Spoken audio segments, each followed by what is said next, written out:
നിങ്ങളുടെ കഥയിലെ നായകനും നായികയും ഒക്കെ നിങ്ങൾ തന്നെയാണ്. PSC യാത്ര എന്ന് പറയുന്നത് വലിയൊരു ഒരു സിനിമയുടെ കഥ പോലെയാണ് അല്ലെ. അവിടെ ധാരാളം വില്ലന്മാരെ നമ്മൾ നേരിടേണ്ടി വരും. സിനിമയിൽ എങ്ങനെയാ നായകൻ അല്ലെങ്കിൽ നായിക വില്ലന്മാരെ തോൽപ്പിക്കുന്നു അല്ലെങ്കിൽ അവരെ എലിമിനേറ്റ് ചെയ്യുമ്പോഴാണ് വിജയത്തിലേക്ക് എത്തുന്നത്, അല്ലെങ്കിൽ നല്ലൊരു ക്ലൈമാക്സ് നമുക്ക് കിട്ടുന്ന അപ്പോഴാണ്. അപ്പൊ ഇന്നത്തെ ഈ വീഡിയോയിൽ PSC പഠിക്കുന്ന ഓരോ വിദ്യാർത്ഥിയും അവരുടെ ജീവിതത്തിൽ നേരിടുന്ന പ്രധാനപ്പെട്ട വില്ലന്മാരെയാണ് ഞാൻ പരിചയപ്പെടുത്തുന്നത്. അവരെ എങ്ങനെയാണ് നമുക്ക് തോൽപ്പിക്കാൻ പറ്റുന്നതെന്ന് നോക്കാം. ഈ കൂട്ടത്തിലെ ഏറ്റവും പ്രധാനപ്പെട്ട വില്ലൻ ഈ വീഡിയോയുടെ അവസാനം ഞാൻ പറയാൻ പോകുന്ന ഒരു സംഭവമാണ്. അപ്പോൾ ഫർദർ ഡിലേ ഇല്ല, നമുക്ക് നേരെ വീഡിയോയിലേക്ക് പോകട്ടോ. ഈ വില്ലന്മാരെ എങ്ങനെ തോൽപ്പിക്കാം എന്ന് നമുക്കൊന്ന് ചർച്ച ചെയ്യാം. ഈ വീഡിയോയിൽ ഞാൻ കുറച്ച് കണ്ടന്റ് നിങ്ങൾക്ക് തരുന്നുണ്ട്. അത് ടെലിഗ്രാം ചാനലിൽ നിന്ന് ഡൗൺലോഡ് ചെയ്ത് നിങ്ങൾക്ക് പഠിക്കാവുന്നതാണ്. ഈ പറയുന്ന വില്ലന്മാരെ ഒക്കെ തോൽപ്പിക്കാൻ നിങ്ങളെ നമ്മുടെ ടെലിഗ്രാം കമ്മ്യൂണിറ്റി കുറേ ഹെൽപ്പ് ചെയ്യും. അതുകൊണ്ട് തന്നെ ടെലിഗ്രാം ചാനലിലെ അംഗങ്ങളാവുക. ചാനലിലെ ലിങ്ക് ഞാൻ കമന്റ് സെക്ഷനിൽ പിൻ ചെയ്തേക്കാം കേട്ടോ. അപ്പോ നമ്മുടെ ഒന്നാമത്തെ വില്ലനിലേക്ക് നമുക്ക് പോവാം. പഴയ പാറ്റേണിലുള്ള പഠനം തന്നെയാണ് പ്രധാന വില്ലൻ. നല്ല കഴിവുള്ള വിദ്യാർത്ഥികൾ, നല്ല അറിവുള്ള വിദ്യാർത്ഥികൾ ഇപ്പോഴും ഒരു ജോലി കിട്ടാതെ പുറത്ത് നിൽക്കുകയാണ്. പ്രധാനപ്പെട്ട കാരണം അവർ PSCയുടെ പാറ്റേൺ മാറിയ കാര്യം അറിയത്തില്ല. പുതിയ പാറ്റേണിൽ എങ്ങനെ പഠിക്കണമെന്ന് അവർ കൃത്യമായിട്ട് അറിയത്തില്ല. അപ്പൊ അതുകൊണ്ട് തന്നെ പഴയ പാറ്റേണിൽ തളച്ചിട്ടപ്പെട്ട ഒരു വ്യക്തിയാണ് നിങ്ങളെങ്കിൽ നിങ്ങൾ പുതിയ പാറ്റേണിൽ ഒന്ന് പഠിച്ചു നോക്കുക. ബിക്കോസ് പണ്ട് പഠിക്കുന്നതിനേക്കാൾ ഈസിയാണ് ഇപ്പം PSC പഠിക്കാൻ. ഇവിടെ നമ്മൾ സിലബസ് കവർ ചെയ്യുന്നതിനോടൊപ്പം ചില തന്ത്രങ്ങൾ, ടിപ്സ് ആൻഡ് ടെക്നിക്സ്, നമ്മൾ എലിമിനേഷൻ ടെക്നിക്സ് എന്നൊക്കെ പറയും, അത് ഉപയോഗിച്ച് കഴിഞ്ഞാൽ ചെറപറാന്ന് മാർക്കിങ്ങിനെ പോകും. ഇതൊക്കെ നിങ്ങൾക്ക് നേരിട്ട് ബോധ്യപ്പെടാനായി ഈ വീഡിയോസ് കണ്ടാൽ മതി. കാര്യം ഒരു വില്ലൻ ഉണ്ടെങ്കിൽ വില്ലനെ എങ്ങനെ തോൽപ്പിക്കാം എന്ന് നമ്മൾ പറയണമല്ലോ. വില്ലനെ തോൽപ്പിക്കാനുള്ള അൾട്ടിമേറ്റ് ഷോർട്ട് കട്ട്സ് ആണ് ഞാൻ ഈ പറയാൻ പോകുന്നത്. നമ്മൾ എപ്പോഴും പറയുന്ന പോലെ PSC പഠിക്കണമെങ്കിൽ ഇപ്പോൾ ഒരൊറ്റ മന്ത്രമേ ഉള്ളൂ, AP+KK അല്ലെ. സിലബസ് നല്ല ആഴത്തിൽ പഠിക്കുക. എന്നിട്ടും അറിയാത്ത ചോദ്യങ്ങൾ വരികയാണെങ്കിൽ കറക്കി കുത്താൻ പഠിക്കുക. ഇതാണ് എലിമിനേഷൻ ടെക്നിക്സ് എന്ന് പറയുന്നത്. ഈ 4 വീഡിയോസ് നിങ്ങളൊന്ന് കണ്ടു നോക്കാം. കാര്യം ഇപ്പോൾ സിവിൽ സർവീസ് നിലവാരത്തിലേക്ക് കേരള PSC പരീക്ഷകൾ പോയിക്കൊണ്ടിരിക്കുന്നു. അതിനർത്ഥം കേരള PSC പരീക്ഷകൾ ഡിഫിക്കൽട്ട് ആവുകയാണെന്നാണോ? ഒരിക്കലും അല്ല, കൂടുതൽ എളുപ്പമാവുകയാണ്. അപ്പൊ അത് കൃത്യമായി ഈ പറയുന്ന പോലെ ഈ ഒരു വീഡിയോ കാണുമ്പോൾ എങ്ങനെയാണ് ആ പാറ്റേണിലുള്ള ചോദ്യങ്ങൾ നമുക്ക് അടിപൊളിയായി സോൾവ് ചെയ്യേണ്ടതെന്ന് മനസ്സിലാവും. ഈ വീഡിയോയിൽ തെളിവ് സഹിതം കൊടുക്കുന്നുണ്ട് എങ്ങനെയൊക്കെയാണ് UPSC തന്ത്രങ്ങൾ നമ്മളിവിടെ ഉപയോഗിക്കേണ്ടത്. സിവിൽ സർവീസസിൽ നിന്നും ഡയറക്ട്ലി PSC ഇപ്പം ചോദ്യങ്ങൾ അടിച്ചു മാറ്റി ചോദിക്കുന്നുണ്ട്. അതൊക്കെ ഈ വീഡിയോയിൽ പ്രൂവ് ചെയ്ത് കാണിക്കുന്നുണ്ട്. ചോദ്യം എവിടുന്നാ വരുന്നതെന്ന് മനസ്സിലാക്കി കഴിഞ്ഞാൽ അതങ്ങ് പഠിച്ചാൽ പോരെ. ഇതിനേക്കാൾ വലിയ ഒരു ഷോർട്ട് കട്ട് എന്താണ് വേണ്ടത്? അതിനോടൊപ്പം നിങ്ങൾ കൃത്യമായി ഫോളോ ചെയ്യേണ്ട ടാക്ടിക്സ് ആണ് ട്രയാങ്കിൾ അപ്രോച്ച്. എന്താണ് ട്രയാങ്കിൾ അപ്രോച്ച്? കമന്റ് സെക്ഷനിൽ പറഞ്ഞേ. അറിയാവുന്ന കുട്ടികൾ ട്രയാങ്കിൾ അപ്രോച്ച് എന്താണെന്ന് കമന്റ് സെക്ഷനിൽ പറയാം. ഈ വീഡിയോസ്, ഈ PDF നിങ്ങൾക്ക് ടെലിഗ്രാമിൽ ഡൗൺലോഡ് ചെയ്യാം, നമ്മുടെ ചാനലിൽ നിന്ന് ഡൗൺലോഡ് ചെയ്യാം. അവിടെ ഈ വീഡിയോയുടെ കൂടെ ഞാൻ ഈ ലിങ്ക് ആഡ് ചെയ്തിട്ടുണ്ട്. ഇപ്പൊ നിങ്ങൾ ഇപ്പം കണ്ടുകൊണ്ടിരിക്കുന്ന വീഡിയോയുടെ അവസാനവും മാക്സിമം വീഡിയോസ് അറ്റാച്ച് ചെയ്യാൻ ശ്രമിക്കാം. അപ്പം പുതിയ പാറ്റേൺ പഠിക്കുക എന്ന് വെച്ച് കഴിഞ്ഞാൽ വല്ല മലമറിക്കുന്ന പരിപാടിയൊന്നുമല്ല. എന്റെ പേഴ്സണൽ എക്സ്പീരിയൻസ് എടുക്കുക. പണ്ടത്തെ പാറ്റേണിൽ പഠിച്ച് പൊട്ടിക്കിടന്ന ഞാനാണ് PSC പാറ്റേൺ മാറിയപ്പോൾ പുതിയ പാറ്റേൺ എളുപ്പമായതുകൊണ്ട് അതനുസരിച്ച് പഠിച്ച് ഇപ്പൊ എക്സൈസ് ഇൻസ്പെക്ടർ അല്ലെങ്കിൽ അസിസ്റ്റന്റ് ജയിലർ പോലെയുള്ള അല്ലെങ്കിൽ സെക്രട്ടേറിയറ്റ് അസിസ്റ്റന്റ് പോലുള്ള പരീക്ഷകൾ റാങ്ക് ലിസ്റ്റിലേക്ക് എത്താൻ സാധിച്ചത്. അപ്പോ നിങ്ങൾ ഈ ഒരു വീഡിയോയും കൂടെ ചെക്കൗട്ട് ചെയ്യുകയാണെങ്കിൽ PSC എവിടെ നിന്നാണ് ചോദ്യങ്ങൾ ഇപ്പം ചോദിക്കുന്നത്, പുസ്തകങ്ങൾ ഏതാണ്, അല്ലെങ്കിൽ ഏത് മെറ്റീരിയലിൽ നിന്നാണ് ചോദ്യങ്ങൾ ചോദിക്കുന്നത് തിരിച്ചറിയുകയാണെങ്കിൽ നിങ്ങൾക്ക് സുഖസുന്ദരമായി PSC പഠിച്ച് പാസ്സാവാം. ഇപ്പം പല ആൾക്കാരും പറയുന്നതാണ് നിയമനങ്ങൾ നടക്കുന്നില്ല. ഒരു സൈഡിൽ കൂടെ അത്ര നെഗറ്റീവ് വാർത്തകൾ കേൾക്കും. അതിലേക്കാണ് ഞാൻ വരുന്നത്. ഇപ്പൊ എനിക്ക് റാങ്ക് 14 കിട്ടിയ എക്സൈസ് ഇൻസ്പെക്ടർ റാങ്ക് ലിസ്റ്റ്, ആ റാങ്ക് ലിസ്റ്റിൽ ഒട്ടുമുക്കുള്ള എല്ലാവർക്കും ജോലി കിട്ടിയെന്നാണ് എന്റെ വിശ്വാസം. ആ റാങ്ക് ലിസ്റ്റിൽ ധാരാളം ആൾക്കാർക്ക് ജോലി കിട്ടിയിട്ടുണ്ട്. അപ്പൊ അതുപോലെ തന്നെ PSC കൂടുതൽ നന്നായിക്കൊണ്ടിരിക്കുകയാണ്. അത് നിങ്ങൾ മനസ്സിലാക്കുക. അപ്പൊ ഇവിടെയാണ് നിങ്ങൾ നേരിടുന്ന പ്രധാനപ്പെട്ട മറ്റൊരു വില്ലനെ എനിക്ക് പരിചയപ്പെടുത്താനുള്ളത്, നെഗറ്റിവിറ്റി. ഇപ്പൊ പത്രം തുറന്നാലും അല്ലെങ്കിൽ ന്യൂസ് തുറന്നാലും ടെലിഗ്രാം ചാനലുകളിലേക്ക് പോയാലും എല്ലായിടത്തും നെഗറ്റിവിറ്റിയാണ്. PSCയെ കുറ്റം പറഞ്ഞ് നടക്കുകയാണ്. എൻ്റെ ഒരു പേഴ്സണൽ എക്സ്പീരിയൻസ് ഞാൻ പല വീഡിയോയിലും പറഞ്ഞിട്ടുള്ളതാണ്. ഞാൻ ഒന്ന് പറഞ്ഞുതരാം. നിങ്ങൾ ആ കഥയൊന്ന് കേട്ടിട്ട് നിങ്ങൾ സ്വയം വിലയിരുത്തുക എന്താ അവസ്ഥ എന്നുള്ളത്. ഇപ്പോ കോവിഡിന്റെ സമയത്താണ് ഈ അസിസ്റ്റന്റ് ജയിലർ എക്സൈസ് ഇൻസ്പെക്ടർ പരീക്ഷയ്ക്ക് വിളിച്ചത്. ഇപ്പൊ എല്ലാവരും പറഞ്ഞു കോവിഡ് കഴിഞ്ഞാൽ ഗവൺമെന്റിന്റെ പൈസ ഒന്നും കാണത്തില്ല, ഇതിനൊക്കെ പഠിക്കുന്ന വേസ്റ്റ് ആണ്, വെറുതെ പഠിച്ചിട്ട് കാര്യമൊന്നുമില്ല. പക്ഷേ ഞാൻ പഠിച്ചു, എന്റെ കൂടെ കുറെ ആൾക്കാർ പഠിച്ചു. അന്ന് മുതലേ പഠിച്ചു തുടങ്ങിയ ആൾക്കാർക്ക് റാങ്ക് ലിസ്റ്റിലേക്ക് കയറാൻ സാധിച്ചിട്ടുണ്ട്. ഒരുവിധം എല്ലാവർക്കും അപ്പോയിന്റ്മെന്റും ആയി. റാങ്ക് ലിസ്റ്റിൽ ഒരു 1000 പേരുണ്ടെങ്കിൽ 1000 പേർക്കും ജോലി എടുക്കാൻ പറ്റില്ലല്ലോ. ടോപ്പ് റാങ്കിലുള്ള ധാരാളം ആൾക്കാർക്ക് ജോലി കിട്ടിയിട്ടുണ്ട്.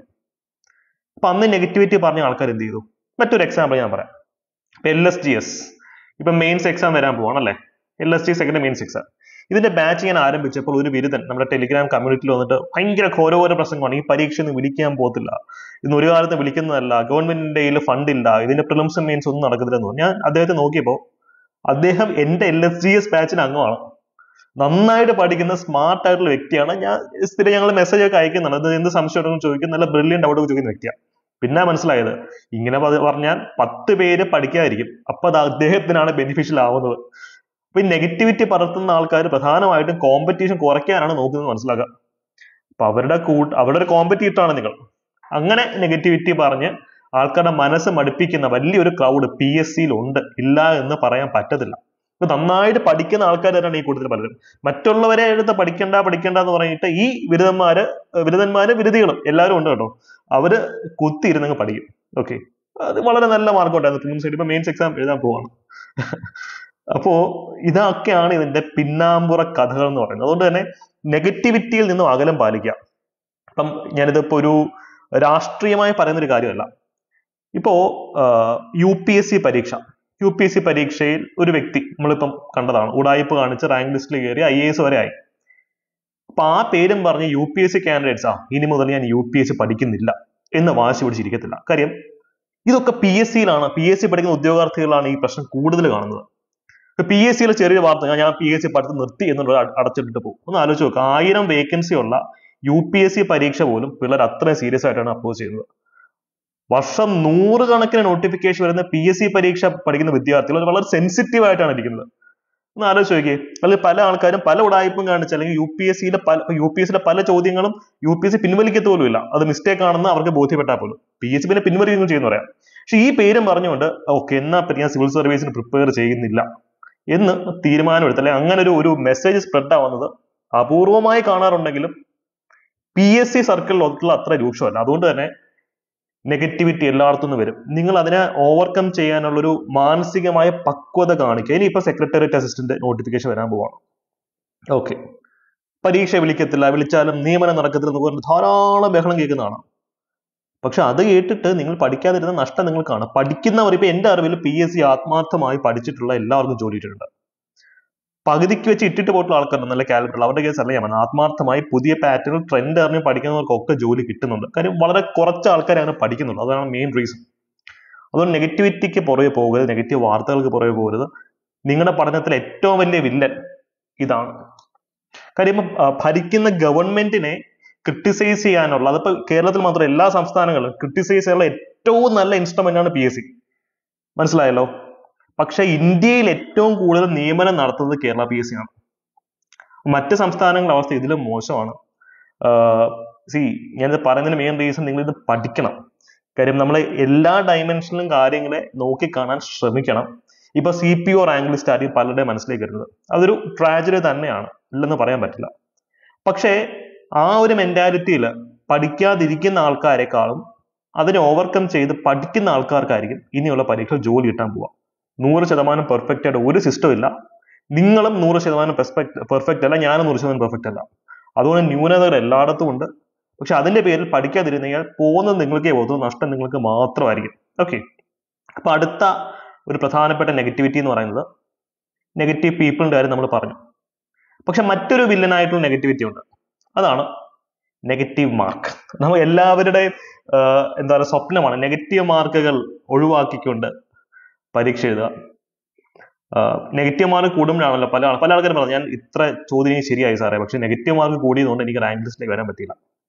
അപ്പൊ ഇവിടെ നിങ്ങൾ മനസ്സിലാക്കുക, നെഗറ്റീവ് മാർക്ക് കുറയ്ക്കണമെങ്കിൽ ഉള്ള മികച്ച രീതി അല്ലെങ്കിൽ ടെക്നിക്ക് എന്ന് വെച്ചാൽ പ്രാക്ടീസ് ചെയ്യുക എന്നുള്ളതാണ്. മാക്സിമം ചോദ്യങ്ങൾ പ്രാക്ടീസ് ചെയ്യുക, PSCയുടെ എല്ലാ ചോദ്യ പേപ്പറുകളും എടുത്ത് വർക്ക്ഔട്ട് ചെയ്യുക. അപ്പൊ നമുക്ക് നെഗറ്റീവ് മാർക്ക് വീഴുന്നത് പല കാരണം കൊണ്ടാവാം. ചിലപ്പോൾ കണ്ടന്റ് അല്ലെങ്കിൽ വിവരം ഇല്ലാത്തതുകൊണ്ട്, നോളജ് ഇല്ലാത്തതുകൊണ്ടാവാം, അല്ലെങ്കിൽ എന്ത് ചെയ്യാം പ്രാക്ടീസ് കുറവായതുകൊണ്ടാവാം. അപ്പൊ എനിക്ക് മാത്സിന് അത്യാവശ്യം നെഗറ്റീവ് മാർക്ക് ജയിലൽ പരീക്ഷയിൽ വീണായിരുന്നു. അതിന്റെ റീസൺ എന്താ, ഞാൻ മാത്സ് വൃത്തിയായിട്ട് പ്രാക്ടീസ് ചെയ്തിട്ടല്ല പോയത്. പക്ഷെ GK സബ്ജക്റ്റിലേക്ക് വന്നപ്പോഴത്തേക്ക് എനിക്ക് നെഗറ്റീവ് മാർക്ക് വളരെ കുറവായിരുന്നു. എന്തുകൊണ്ടാണ്, ഞാൻ നല്ല രീതിയിൽ പ്രാക്ടീസ് ചെയ്തിട്ട് തന്നെ പോയത്. അതുകൊണ്ട് തന്നെ നെഗറ്റീവ് മാർക്ക് വീഴുമ്പോൾ നമ്മൾ PSC കുറ്റം പറഞ്ഞുകൊണ്ടിരിക്കാതെ നമുക്ക് എവിടെയാണ് തെറ്റുപറ്റിയതെന്ന് ഇൻട്രോസ്പെക്ഷൻ എന്ന് പറയാം, ആത്മപരിശോധന, ഇൻട്രോസ്പെക്ഷൻ നടത്തി അത് തിരിച്ചറിയാം. മാക്സിമം ചോദ്യങ്ങൾ പ്രാക്ടീസ് ചെയ്യാം. നമ്മുടെ ചാനലിലെ വീഡിയോസ് മാത്രം കണ്ടാൽ മതി, നിങ്ങൾക്ക് നെഗറ്റീവ് മാർക്ക് നന്നായിട്ട് കുറയ്ക്കാൻ സാധിക്കും. ഇവിടെ നിങ്ങൾ ശ്രദ്ധിക്കേണ്ടത്, നെഗറ്റീവ് മാർക്ക് ഒഴിവാക്കാൻ പറ്റത്തില്ല. ഒരു മാർക്ക് പോലും നെഗറ്റീവ് വീഴ്ത്താതിരിക്കാന്ന് വെച്ച് കഴിഞ്ഞാൽ അത് ഇമ്പോസിബിൾ ആണ്. റാങ്ക് ലിസ്റ്റിൽ കയറുന്ന എല്ലാവർക്കും കുറച്ച് നെഗറ്റീവ് മാർക്കുകൾ വീഴും. പിന്നെ റിസ്ക് എടുക്കുമ്പോഴത്തേക്കും നമ്മുടെ എലിമിനേഷൻ ടെക്നിക്സിൽ അതിന് പറയുന്നത്, റിസ്ക് എടുത്ത് നമ്മൾ ചില ചോദ്യങ്ങൾ അറ്റൻഡ് ചെയ്യുമ്പോൾ 10 ചോദ്യം അറ്റൻഡ് ചെയ്ത് കഴിഞ്ഞാൽ 3 തെറ്റും 7 ശരിയാവും. അപ്പൊ നമുക്ക് അഗ്രിഗേറ്റ് 6 മാർക്ക് കിട്ടി. അപ്പൊ 3 തെറ്റുമ്പോഴത്തേക്ക് ഒരു നെഗറ്റീവ് മാർക്ക് വീണു അവിടെ, അതങ്ങ് സഹിക്കുക. ഓക്കെ, നെഗറ്റീവ് മാർക്ക് 100% നമുക്ക് ഒഴിവാക്കാൻ പറ്റത്തില്ല. നെഗറ്റീവ് മാർക്കിന്റെ തീവ്രത കുറച്ചുകൊണ്ട് വരാനാണ് നമ്മൾ ഓരോരുത്തരും ശ്രമിക്കേണ്ടത്. അപ്പോ പ്രാക്ടീസ് ചെയ്യുമോ? നിങ്ങൾ എല്ലാവരും പ്രാക്ടീസ് ചെയ്യാൻ റെഡിയാണ്? കട്ടയ്ക്ക് പ്രാക്ടീസ് ചെയ്യാൻ റെഡിയാണോ? ആണെങ്കിൽ നമ്മുടെ ചാനലിലെ വീഡിയോസ് നോക്കുക. നമ്മുടെ ടെലിഗ്രാം ചാനലിൽ തരുന്ന ഡെയിലി മോക്ക് ടെസ്റ്റുകൾ അറ്റൻഡ് ചെയ്യുക. നമ്മൾ ഡെയിലി മോക്ക് ടെസ്റ്റ് അറ്റൻഡ് ചെയ്യുമ്പോൾ കുട്ടികൾക്ക് സംശയം ഗ്രൂപ്പ് ചോദിക്കും, നമ്മൾ ഉത്തരം കൊടുക്കും. അത്തരം ഫ്രീ റിസോഴ്സസ് ധാരാളം യൂട്ടിലൈസ് ചെയ്യാം. ഓക്കെ, അടുത്ത ഒരു പ്രധാനപ്പെട്ട വില്ലൻ ഇതാണ് സംഭവം. ഇവരാണ് ഏറ്റവും വലിയ വില്ലൻ. ഇപ്പൊ ചില ടീംസ് ഉണ്ട്, അവര് എഞ്ചിനീയറിംഗ് ഒക്കെ ഒരാഴ്ച കൊണ്ട് പഠിച്ച് പാസ്സായിട്ടുള്ള ടീംസ് ഉണ്ട്. എക്സാം വരെ ഒന്നും പഠിക്കത്തില്ല, പക്ഷെ എക്സാമിന് ഒരാഴ്ച മുമ്പ് കുത്തിരുന്ന് പഠിച്ച് പാസ്സാവും. ഞാൻ അടക്കമുള്ള എന്താ പറയാ വലിയ പഠിപ്പിസ്റ്റ് ബാക്ക്ഗ്രൗണ്ട് ഇല്ലാത്ത ആൾക്കാരൊക്കെ അവസ്ഥ ഇതാണ്. അവരൊന്നും കുത്തിരുന്ന് പഠിക്കുന്ന കൂടുതലല്ല, എക്സാമിന് തലേ ദിവസമൊക്കെ എടുത്ത് യൂണിവേഴ്സിറ്റി എക്സാംസിന് അത് മതി, പാസ്സാവും. പക്ഷെ PSCയിലേക്ക് വരുമ്പോൾ അത് നടക്കത്തില്ല പിള്ളേരെ. ഇപ്പൊ ചില ആൾക്കാർ സാർ ഞാൻ എഞ്ചിനീയറിംഗ് ഒക്കെ ഒരാഴ്ച കൊണ്ട് കുത്തിരുന്ന് പഠിച്ചിട്ടാണ് പാസ്സായത്, അല്ലെങ്കിൽ ചില കുറച്ചൊക്കെ തള്ളും കാണുമായിരിക്കും. എന്തായാലും അവര് കൺസിസ്റ്റന്റ് ആയിട്ട് പഠിച്ചിട്ടുള്ള ഉറപ്പാണ്. കാര്യം അതുകൊണ്ടാണ് PSCയിലേക്ക് വരുമ്പോൾ അവരുടെ വിചാരമല്ല, എക്സാമിന് 1 മാസം മുമ്പ് ചോദ്യങ്ങളൊക്കെ ഒരു 10-100 ചോദ്യ പേപ്പർ വെച്ച് വർക്ക്ഔട്ട് ചെയ്യുക, യൂണിവേഴ്സിറ്റിയിലെ പരീക്ഷ ജയിച്ച പോലെ ഇവിടെ ജയിക്കാം എന്നുള്ള മിഥ്യാധാരണയിൽ വരും. ഈ മിഥ്യാധാരണയാണ് ഏറ്റവും വലിയ വില. നിങ്ങൾ തന്നെ ശത്രു എന്ന് പറയുന്ന പോലെ അത്. ഓക്കെ, അതിന് കൺസിസ്റ്റൻസി, സ്ഥിരത നമുക്ക് വേണം. PSCയിലേക്ക് വരുമ്പോൾ നമ്മൾ ഡെയിലി ഒരു പർട്ടിക്കുലർ അവേഴ്സ് അതിൽ നിന്ന് പഠിക്കണം. അതിപ്പോ 1 മണിക്കൂറാണെങ്കിലും അരമണിക്കൂറാണെങ്കിലും കൺസിസ്റ്റന്റ് ആയിട്ട് പഠിക്കണം. അതാണ് talent is nothing without consistency. നമുക്ക് ഒരു ഫേമസ് ഗ്രാഫ് ഉണ്ട് അല്ലെ, റിസൾട്ട്, ഇത് റിസൾട്ട് ആണ്, ഇത് ടാലന്റ് ആണ്. ടാലന്റ് മാത്രം ഫോക്കസ് ചെയ്യുകയാണെങ്കിൽ റിസൾട്ട് എപ്പോഴും കൺസിസ്റ്റന്റ് ആയിരിക്കും. പക്ഷേ റിസൾട്ട് കൺസിസ്റ്റൻസി ഉണ്ടെങ്കിലേ റിസൾട്ട് തുടക്കത്തിൽ കുറച്ച് കുറവാണെങ്കിലും പിന്നെ കൂടി വരും. കണ്ടോ, ഇതാണ് നമുക്ക് വേണ്ടത്. നിങ്ങൾക്ക് കഴിവ് ഇത്തിരി കുറവാണെങ്കിൽ പോലും കൺസിസ്റ്റന്റ് ആയിട്ട് വർക്ക് ചെയ്യാൻ റെഡി ആണെന്നുണ്ടെങ്കിൽ നിങ്ങൾക്ക് നല്ല കഴിവുള്ള ആൾക്കാരെക്കാൾ മുമ്പിലെത്താൻ. കഴിവെന്ന് വെച്ചാൽ ചില ആൾക്കാർക്ക് ഭയങ്കര മെമ്മറി പവർ, അല്ലെങ്കിൽ മാത്സ് ഒക്കെ പെട്ടെന്ന് ചെയ്യാനുള്ള എബിലിറ്റി, അല്ലെങ്കിൽ ഫോട്ടോഗ്രാഫി മെമ്മറി ഒക്കെ ഉള്ള ആൾക്കാരുണ്ട്. പക്ഷെ അവരെക്കാളും PSC റാങ്ക് ലിസ്റ്റിലേക്ക് എത്തുന്നത് കൺസിസ്റ്റന്റ് ആയിട്ട് പഠിക്കുന്ന ആൾക്കാരാണ്. സ്ഥിരത എന്ന് നമ്മൾ മലയാളത്തിൽ പറയും. അതുകൊണ്ട് തന്നെ കൺസിസ്റ്റന്റ് ആയിട്ട് പഠിക്കാനുള്ളൊരു മാനസികമായിട്ടുള്ള പക്വത, സ്റ്റാമിന, ഇമോഷണൽ സ്റ്റാമിന എന്ന് പറയും, അത് ബിൽഡ് ചെയ്യുക, ഇമോഷണൽ ഇന്റലിജൻസ് ബിൽഡ് ചെയ്യുക. ഓക്കെ, നമുക്കിനി അടുത്ത ഒരു പ്രധാനപ്പെട്ട വില്ലനെ ഒന്ന് പരിചയപ്പെട്ടാലോ. ഇതാണ് ഡീവിയേഷൻ. നമ്മൾ ഒറ്റ ലക്ഷ്യം മനസ്സിൽ വെച്ചുകൊണ്ട് മുന്നോട്ട് പോകുന്ന ഒരു അവസരത്തിൽ പല തരത്തിലുള്ള എന്താ പറയാ ഡീവിയേഷൻ, നമ്മുടെ ഗോളിൽ നിന്ന് നമ്മളെ വേർപെടുത്തുന്ന പല തരത്തിലുള്ള സംഭവങ്ങൾ കാണും. ചില ആൾക്കാർ PSC പഠിക്കാൻ തുടങ്ങുന്ന തന്നെ ഒരു ഗേൾ ഫ്രണ്ടിനോ ബോയ് ഫ്രണ്ടിനോ വേണ്ടിയിട്ടാണെന്ന് എനിക്ക് പലപ്പോഴും തോന്നിയിട്ടുണ്ട്. അവർ PSC പഠിക്കും, ഒരു കാന്താരിയെ കാണാൻ, കലിപ്പനും കാന്താരി പിന്നെ സെറ്റ് ആവും. ഇതൊരു ടൈപ്പ് ഓഫ് ഡീവിയേഷൻ ആണ്. അവർ പ്രണയത്തിലേക്ക് പോകും. പ്രണയമാണ് അഖിലസാര മൊഴിയിൽ, അതൊക്കെ നമുക്ക് എല്ലാവർക്കും അറിയാം. പക്ഷെ പല ആൾക്കാരും അവരുടെ പഠനത്തിൽ നിന്നും അവരുടെ ശ്രദ്ധ തിരിക്കാനുള്ള ഒരു എന്താ പറയാ ഒരു മെക്കാനിസം പോലെയാണ് ഇതിനെ കാണുന്നത്. ആത്മാർത്ഥമായിട്ടുള്ള പ്രണയമായിട്ട് പലപ്പോഴും തോന്നുന്നില്ല. പല ആൾക്കാരും വന്ന് സാർ എനിക്ക് വളരെ മറക്കാൻ സാധിക്കുന്നില്ല എന്നൊക്കെ പറഞ്ഞ് മെസ്സേജ് അയക്കും. ചെക്കനെ പഠിക്കുന്നത്, ഇതിലെ വീട്ടുകാരെ ഓർക്കുമ്പോഴത്തേക്ക് അവരുടെ മുഖം മനസ്സിലോട്ട് കൊണ്ടുപോവാ, എന്നിട്ട് നീ അവർക്ക് വേണ്ടി കുത്തിരുന്ന് പഠിച്ചൊരു ജോലി നേട് എന്ന് പറഞ്ഞ് ഉപദേശിച്ചു വരേണ്ട സിറ്റുവേഷൻ വരെ ഉണ്ടായിട്ടുണ്ട്. അപ്പൊ എനിക്ക് പറയാനുള്ള കാര്യം, ഡിസ്ട്രാക്ഷൻസ് പല രീതിയിലും പല രൂപത്തിലും പല ഭാവത്തിലും വരും. അപ്പൊ ഇവിടെ കലിപ്പനും കാന്താരിയും കളിച്ചിരിക്കുന്നതിന് പകരം കൃത്യമായിട്ടുള്ള സ്റ്റഡി പ്ലാൻ ഇട്ട് ഫോക്കസ്ഡ് ആയിട്ട് മുന്നോട്ട് പോകുക. കാര്യം അത്രയും വലിയ കോമ്പറ്റീഷൻ ആണ് എന്നുള്ളത്. ഓക്കെ, നിങ്ങളൊരു ഇൻഫാക്ച്വേഷൻ അല്ലാതുള്ള കേസുകളുണ്ട് കേട്ടോ. എൻ്റെ പല സ്റ്റുഡൻസും എന്താ പറയാ ദേ ആർ വെരി സീരിയസ്. അവർ ഇൻഫാക്ച്വേഷൻ അല്ല, വളരെ സീരിയസ് ആണ്. അതുകൊണ്ട് തന്നെ അവർ കുത്തിരുന്ന് പഠിക്കുവാണ്. അപ്പൊ ഈ ഞാൻ പറഞ്ഞത് വലിയൊരു പ്രശ്നമാണത്. ഈ PSC പഠനത്തിന്റെ സമയത്ത് പ്രണയബന്ധത്തിലേക്ക് പോകുന്നു. ഇവിടെ 2 കാറ്റഗറി ഓഫ് ആൾക്കാരുണ്ട്. ഒരു കാറ്റഗറി ഓഫ് ആൾക്കാർ മീൻസ് പിന്നെ പഠിത്തമൊക്കെ നിർത്തിയിട്ട് പിന്നെ കംപ്ലീറ്റ്ലി പൈങ്കിളി പ്രണയത്തിന് പറയുമോ. സെക്കൻഡ് കാറ്റഗറി ഓഫ് ആൾക്കാർ മീൻസ് അവർക്ക് ഒരുമിച്ച് ജീവിക്കണം. അവരെന്ത് ചെയ്യും? കുത്തിയിരുന്ന് പഠിക്കും. ജോലി വേണം, മാസം വരുമാനം ഉണ്ടെങ്കിൽ ജീവിക്കാൻ പറ്റുന്നത് പോയിട്ട് കുത്തിയിരുന്ന് പഠിക്കും. അവർ കമ്പൈൻ സ്റ്റഡി നടത്തും. ഒരാൾക്ക് സ്ട്രോങ് ആയിട്ടുള്ള വിഷയം മറ്റേയാൾക്ക് പറഞ്ഞു കൊടുക്കും. അങ്ങനെ അവരുടെ സ്ട്രെങ്ത് ആൻഡ് വീക്ക്നെസ് കമ്പൈൻ ചെയ്യും. നിങ്ങൾ രണ്ടാമത്തെ കാറ്റഗറിയിൽ പെടാൻ ശ്രമിക്കാം. ഞാൻ ഇത്തരം റിലേഷൻഷിപ്പ് ഉള്ള ആൾക്കാരുടെ കേസാണ് ഞാൻ പറയുന്നത്. അതല്ലെങ്കിൽ നിങ്ങളുടെ ഗോളിൽ നിന്നും ഡീവിയേറ്റ് ചെയ്യുന്ന ഒരു കാര്യങ്ങളും നിങ്ങൾ ഫോക്കസ് ചെയ്യില്ല. മറ്റു പല ആൾക്കാരുടെ കേസിൽ നമ്മൾ കാണുന്നത് അവര് വെള്ളവടി, പുകവലി ഒക്കെ തുടങ്ങും. അതാണ് മറ്റേറ്റവും ഒരു ഡീവിയേഷൻ. കാര്യം ആ ഒരു സ്ട്രെസ് കുറയ്ക്കാനാണെന്നൊക്കെയാണ് പറയുന്നത്. പിന്നെ ഒരു സ്റ്റൈൽ സ്റ്റേറ്റ്മെന്റ് പോലെയാ. അത് ശരിയല്ല. ചില ആൾക്കാർക്ക് ഇത് പറഞ്ഞ അന്തസ്സാണ്. മല്ലൂസിന് പ്രധാനപ്പെട്ട പ്രശ്നം അതാണല്ലോ, ആരാണ് ഏറ്റവും കൂടുതൽ വെള്ളം അടിക്കുന്നത് അല്ലെങ്കിൽ എത്ര പാക്കറ്റ് സിഗരറ്റ് വലിച്ചു തീർക്കുന്നു എന്നുള്ളത് പല പൗരുഷത്തിന്റെ ഒരു അളവ് പോലായിട്ടാണ് പല സ്ഥലത്തും പറയുന്നത്. അപ്പൊ അതുകൊണ്ട് തന്നെ ഇതൊക്കെ നമ്മുടെ ഗോളിൽ നിന്ന് നമ്മൾ ഡിസ്ട്രാക്ട് ചെയ്യുന്ന കാര്യങ്ങളാണ്. അതിലേക്ക് ഒന്നും പോകാതിരിക്കും. നമ്മുടെ തലച്ചോറ് ഷാർപ്പാക്കി വെക്കാം. അതിൽ ഇത്തരം ഇൻടോക്സിക്കേഷൻസിന്റെ പുറമെ പോകാതിരിക്കുക, ഇൻഫാക്ച്വേഷൻസിന്റെ പുറമെ പോകാതിരിക്കുക. ഓക്കെ, അപ്പൊ നിങ്ങളുടെ ഗോളിൽ നിന്ന് ഡീവിയേറ്റ് ചെയ്യുന്ന എല്ലാ കാര്യങ്ങളും വില്ലന്മാർ തന്നെയാണ്. ഓക്കെ, ഇതാണ് എനിക്ക് അവസാനമായി നിങ്ങളുടെ അടുത്ത് പറയാനുള്ള കാര്യം. Mental health. ഇപ്പം നമ്മുടെ ചാനൽ നോക്കുകയാണെങ്കിൽ, നമ്മുടെ കോഴ്സസിൽ നോക്കുകയാണെങ്കിലും അവിടെ ഏറ്റവും ഇമ്പോർട്ടൻ്റ് ആയിട്ടുള്ള കാര്യമാണ് സ്ട്രെസ് മാനേജ്മെന്റ്. കാര്യം നിങ്ങളുടെ ഒരു ഇന്റലക്ച്വൽ ഡെവലപ്മെന്റിനോടൊപ്പം നിങ്ങളുടെ മെന്റൽ ഹെൽത്തും ഞങ്ങൾ കൺസിഡർ ചെയ്യുന്നുണ്ട്. കാര്യം ഇവിടെയാണ് ഗെയിം ചേഞ്ചിങ് നടക്കുന്നത്. PSC പഠിച്ചു തുടങ്ങി കുറച്ച് കഴിയുമ്പോഴത്തേക്കും ഫ്രസ്ട്രേഷനിലേക്കും ഡിപ്രഷനിലേക്കും പോയിട്ടുള്ള ആൾക്കാരെ എനിക്കറിയാം. അവരൊക്കെ ഞങ്ങൾ തിരിച്ചുകൊണ്ട് വന്നിട്ടുണ്ട്, അഭിമാനത്തോടുകൂടി തന്നെ പറയാണ്. അതുകൊണ്ട് തന്നെയാണ് ഓരോ പ്രധാനപ്പെട്ട എക്സാമിന്റെ തലേന്ന് നമ്മൾ സ്ട്രെസ് മാനേജ്മെന്റ് സെഷൻസ് വയ്ക്കുന്നത്. നമ്മുടെ റെഗുലർ മെന്റർഷിപ്പ് സെഷൻസിലൊക്കെ ആണെങ്കിൽ നമ്മുടെ അഫോർഡബിൾ കോഴ്സ് എടുത്തിട്ടുള്ള വ്യക്തികളാണെങ്കിലും യൂട്യൂബ് ചാനൽ സബ്സ്ക്രൈബ് ചെയ്തിട്ടുള്ള വ്യക്തികളാണെങ്കിൽ നിങ്ങൾക്ക് അറിയാം, കൃത്യമായിട്ടുള്ള സ്ട്രെസ് മാനേജ്മെന്റ് ക്ലാസ്സസ് നിങ്ങൾക്ക് തരാറുണ്ട്. കാര്യം മനസ്സാണ് ദൈവം. ഈ മെന്റൽ ഹെൽത്ത് ഇഗ്നോർ ചെയ്തുകൊണ്ട് നിങ്ങൾ പഠിക്കുകയാണെങ്കിൽ നിങ്ങളാണ് നിങ്ങളുടെ ഏറ്റവും വലിയ വില്ലനായിട്ട് മാറുന്നത്. അതുകൊണ്ട് തന്നെ കൃത്യമായിട്ടുള്ള ഇന്റർവെൽസിൽ ബ്രേക്ക് എടുക്കുക. 24/7 കുത്തിരുന്ന് പഠിച്ചു കഴിഞ്ഞാൽ പിള്ളേരെ വട്ടാവും. അതുകൊണ്ട് തന്നെ ഇടയ്ക്കിടയ്ക്ക് ബ്രേക്ക് എടുക്കുക. നിങ്ങൾ പിന്നെ എന്ത് ചെയ്യണം?